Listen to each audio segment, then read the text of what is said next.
ओले क्रीम से लोगों की पिगमेंटेशन ठीक हो रही है। ऐसा मैं नहीं कह रही, बल्कि मेरे पास ऐसे कमेंट्स आ रहे हैं कि सुना है ओले क्रीम लगाने से लोगों की पिगमेंटेशन ठीक हो रही है, दीदी इस पे वीडियो बनाओ ना। तो लीजिए, आपकी रिक्वेस्ट पर आ गई है वीडियो। आज की इस वीडियो में हम जानेंगे कि इस क्रीम के इंग्रेडिएंट्स कौन कौन से हैं और वो हमारे स्किन पर कैसे काम करते हैं।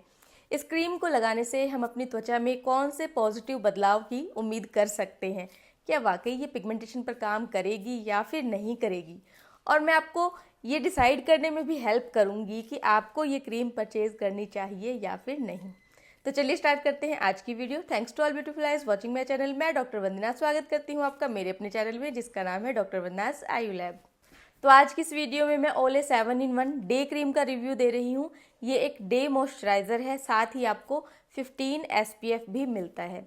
तो कंपनी क्लेम करती है कि ये हमारे स्किन को हाइड्रेट करती है, हाइड्रेशन के कारण जो हमारे फाइन लाइंस हैं उनको रिमूव करती है, स्किन को इवन टोन करती है, डलनेस को रिड्यूस करती है, एज स्पॉट्स को भी कम करती है, ओपन पोर्स को भी मिनिमाइज करने का काम करती है।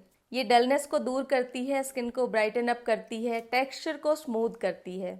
अब इसके की इंग्रेडिएंट्स की बात करें तो इसके अंदर विटामिन B3, प्रो B5 और विटामिन E होते हैं। B3 जिसे आप नायासिनामाइड के नाम से भी जानते हैं। तो नायासिनामाइड हमारे स्किन में बैरियर रिपेयर करने का काम करता है, इन्फ्लामेशन को कम करता है और साथ ही पिगमेंटेशन को भी रिड्यूस करने में हेल्प करता है। इसीलिए नायासिनामाइड पिगमेंटेशन वाले पेशेंट्स के अंदर, मेलास्मा वाले पेशेंट्स के अंदर फायदेमंद होता है।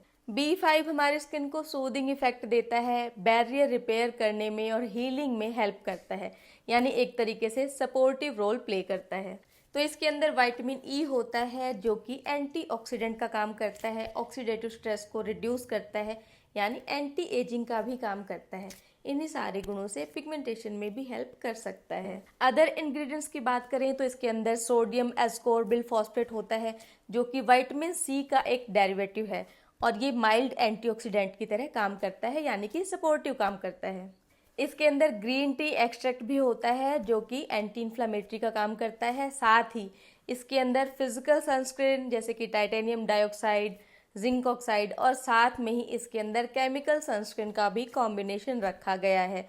तो इसके अंदर SPF 15 मिलता है। SPF 15 अगर आप बाहर जाते हैं तब तो प्रोटेक्ट नहीं करेगा, लेकिन अगर आप घर में रहते हैं और आप सिर्फ मॉइस्चराइजर लगाना चाहते हैं, सनस्क्रीन नहीं लगाना चाहते, उस केस में आपके लिए फायदेमंद है। अगर इस क्रीम का आप इंग्रेडिएंट लिस्ट देखेंगे तो इसके अंदर कई सारे केमिकल्स यूज किए गए हैं, जैसे कि प्रिजर्वेटिव्स यूज किए गए हैं। ये क्रीम पैराबिन फ्री नहीं है, इसके अंदर खुशबू के लिए भी केमिकल्स इस्तेमाल किए गए हैं। अब आते हैं सबसे इम्पॉर्टेंट पॉइंट पे कि किन लोगों को ओले क्रीम से वाकई पिगमेंटेशन में रिजल्ट मिलता है। नंबर 1, जिन लोगों की पिगमेंटेशन सिर्फ सुपरफिशियल है, यानी पिगमेंटेशन सिर्फ त्वचा की सबसे ऊपरी, सबसे बाहरी परत में है, अंदर की लेयर्स में पिगमेंटेशन नहीं है। ऐसे लोग जब ये क्रीम लगाते हैं, ऊपरी सतह की पिगमेंटेशन झड़ जाती है, झड़ जाने से चेहरा साफ दिखता है। ये ही वो लोग हैं जो कहते हैं कि ये क्रीम लगाने से हमारी पिगमेंटेशन ठीक हो गई। Number 2, false pigmentation. उन्हें वाकई पिगमेंटेशन नहीं होती, बल्कि स्किन बैरियर टूटा होता है और साथ में टैनिंग हो गई होती है, यानी स्किन में इन्फ्लामेशन है, साथ में टैनिंग है। तो ऐसा अपीयरेंस आता है कि उनके चेहरे पर पिगमेंटेशन हो गई है। जब ये ओले क्रीम लगाना स्टार्ट करते हैं तो जो उनका बैरियर है वो रिपेयर होने लगता है, टैनिंग दूर होने लगती है, जिससे लगता है कि पिगमेंटेशन ठीक हो गई, जबकि उन्हें ट्रू पिगमेंटेशन थी ही नहीं।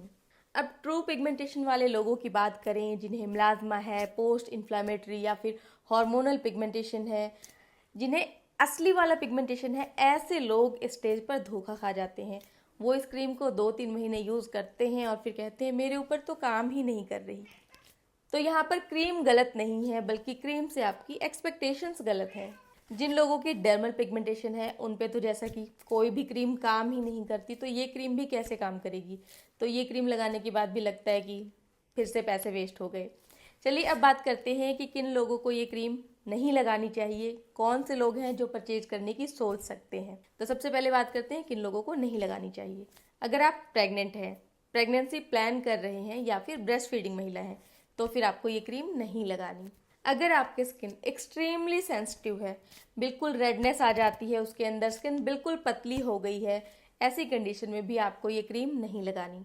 अगर आपकी स्किन ऐसी है कि जरा जरा सी चीज़ों से एलर्जिक रिएक्शन हो जाते हैं तो भी आपको ये क्रीम लगाने से पहले सावधानी रखने की, सोचने की ज़रूरत है, क्योंकि इस क्रीम में कुछ ऐसे इंग्रेडिएंट्स हैं जिससे कि स्किन को एलर्जी हो सकती है। जिन लोगों को एक्टिव एक्ने हैं वो भी ये क्रीम फिलहाल ना लगाएं, और अगर आपकी स्किन एक्ने प्रोन है यानी बहुत ही आसानी से एक्ने आ जाते हैं तो भी आपको सावधानी से लगाने की ज़रूरत है, क्योंकि इसके कुछ इंग्रेडिएंट्स ऐसे हैं जो आपके पोर्स को क्लॉग कर सकते हैं। तो किसे लगाना चाहिए, कौन से लोग हैं जो परचेज करने की सोचें?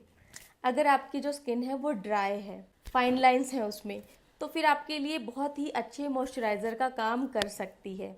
अगर आप चाहते हैं कि दिन में आप सनस्क्रीन ना लगाएं क्योंकि आप घर के अंदर रहती हैं, सिर्फ एक मॉइस्चराइज़र से ही काम चल जाए, तो ये क्रीम आपके लिए एक अच्छा ऑप्शन हो सकता है। अब इसे कितने दिनों के लिए आप लगातार लगा सकते हैं? तो 8 से 12 हफ्तों के लिए आप इसको लगातार लगा सकते हैं। क्रीम के टेक्सचर की बात करें तो ईजिली अब्जॉर्ब हो जाती है, वाइट कास्ट नहीं छोड़ती है, ऑयल स्किन पर हल्का सा स्टिकीनेस फील हो सकता है, ड्राई स्किन को अच्छे से सूट करेगी। हालांकि मेरी स्किन ऑयली है और हल्की सी स्टिकीनेस फील होती है, लेकिन देखने में स्किन इतनी ऑयली नहीं लगती है। अगर आप घर से बाहर निकल रहे हैं तो आप इसको मॉइस्चराइज़र की तरह यूज़ करें, ये फिर सनस्क्रीन का काम नहीं करेगी। बाहर निकलते हुए आपको ऊपर से एक और सनस्क्रीन की लेयरिंग करने की ज़रूरत है, लेकिन हाँ, घर में रहते हुए आप इससे काम चला सकते हैं। बट आपको ये देखना है कि घर के अंदर आपके डायरेक्ट सनलाइट ना आ रही हो, धूप ना आ रही हो, क्योंकि काफ़ी लोगों के घरों में धूप आती है। तो अगर आपको ऐसी जगह पे काम करना पड़ता है घर के अंदर भी जहाँ पे धूप आ रही है, तब आपको सनस्क्रीन की लेयरिंग करने की ज़रूरत है।